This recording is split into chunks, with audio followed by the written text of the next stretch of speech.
मुझे झूठ बोलने वाले लोग बिल्कुल पसंद नहीं। जो बात मैंने तुमसे कही थी तुमने यकीनन उसे बताई होगी, इसी वजह से वो करीम से मिलने कंपनी चली गई। उसे मैंने मना भी किया था घर से बाहर जाने से। दादी, आप ये बात नसरीन से खुद कह दीजिएगा। नसरीन से कहना जब आ जाए तो मुझसे मिले। इतनी उम्र हो गई है मुझे, मगर कभी इतनी खुदसर लड़की नहीं देखी।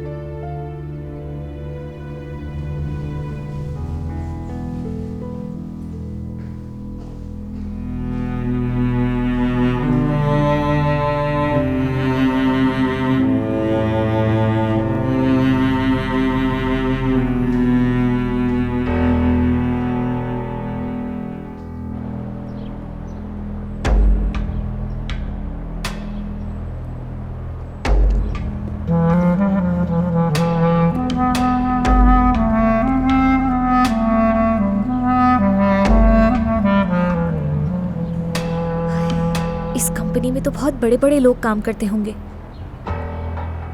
काफी देर हो गई आने में, कहीं वो खातून चली ना गई हो।